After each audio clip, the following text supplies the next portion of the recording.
කියන්නේ නේ අතේ. අයියේ. ළමයි අනාථ මණ්ඩලේ. ඒ මෝ ඉනියත් යක්ෂණියත් දන්නේ මේ මෙහාට බරයි. මෝ. අනික ඉරමුදු වෙලාව.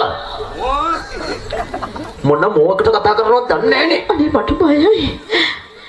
මට යන්න විදියකුත් නැහැ. මේ වැඩක් කරපන්. මං ආංගර ගල්තලාවට වෙලා ඉන්න. ඔබ ගිහිල්ලා කතා කරලා බලපන් මිනිස්සුන්ට එහෙම නැත්නම් යක්ෂණියක්ද කියලා. මං ටිකක් බයයි යක්ෂණියන්ට. අම්මේ මම යනවා. මේ හදිසියක් වුණා මට කතා කරපන් ඈ. ඔබ ඉතින් අම්මේ කිව්වොත් මම එන්නම්. එතකොට වැඩේ හරිනේ. අනේ කියනකොට මං ගෙනියන්න විතරයි තියෙන්නේ.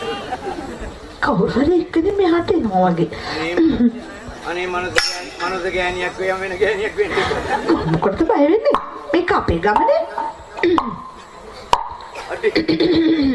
කවුද මේ? මාමනේ. කොහාටද මේ එන්නේ? ඔය දැක්කේ. ඒ මොකටද? නීකන්නේ. ඇත්තටම මේ අත්ත කවුරුද? මමද? නංගි. ඔය අත්ත කුලේ යන ගමන්ද මේ? මම තමයි මහරජා මැදුරේ මහා සෙන්. අනේ එනේ ඒවකත් දන්නේ නැහැ මේ ඇත්තේ.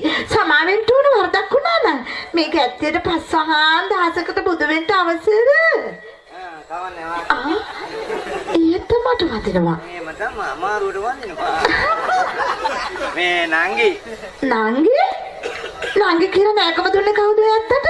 මෙහෙමනේ මැටි ඇමති කොල්ල කවදාවත් ළමයි මේ පුතේ දුවේ කියන්නේ නෑනේ. වයස 80ක් වුණත් ඌට වයස 38යි. චූටි නංගි.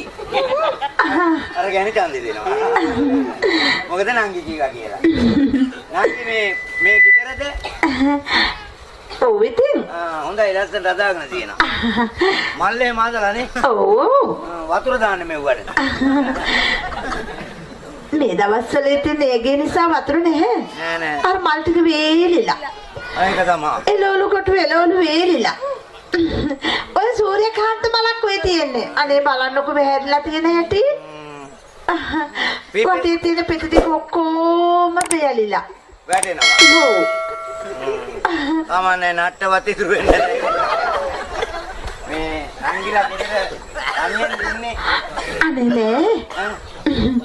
මා අපොච්චේ ඉන්නවා.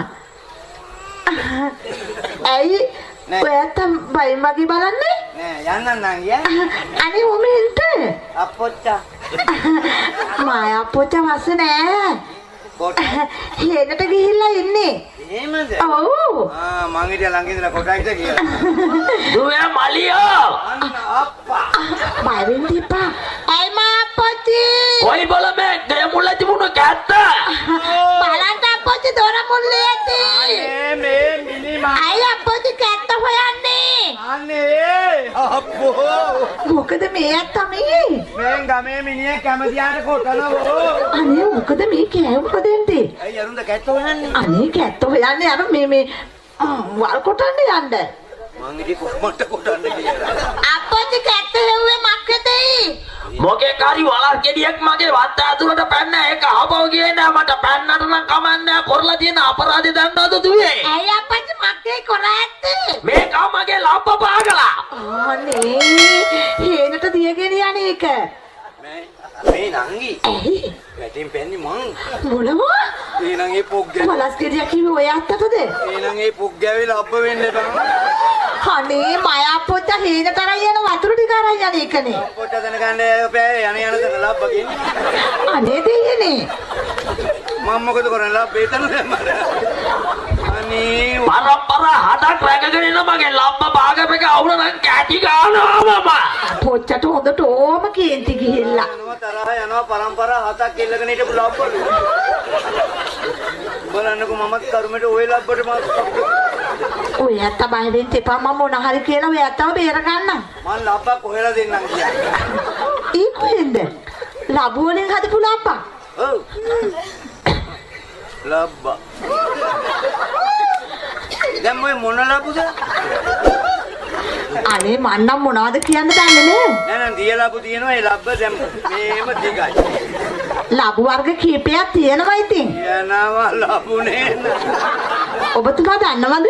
ලබුද? ඔව්. අනේ මම විතර ලබු ගැන. අනේ එකක්. දිය ලබු. දිය ලබු. ඔව්. දැන් අලුතෙන් තියෙනවා ගැට ලබු. අර ඒක දිග ලබු. දිග ලබු. එතකොට ඒ ලබුවල නම් වර්ග නෙමෙයි යන්නේ. ඒවා ඉතින් හැදෙන විදියෙහි. ලබ්බ හැදෙන විදියට නම් ලබ්බ පොඩි කාලේ කියනදී පොඩි ලබ්බ. දැන් ඔය ඇමතිතුමා දන්න හැටියට මේ හොඳම ලබු වර්ගය මොකද්ද? ලබ්බ. ලබ්බ තමයි ඉතින් අනේ. දැන් හොඳම එක තමයි මේ අනේ මන් දන්නේ මේ අත්ත මොනවා කියනවද කියලා. මාසේනාධිපතිතුමා කවුද? මගේ මේ ඇමතියා.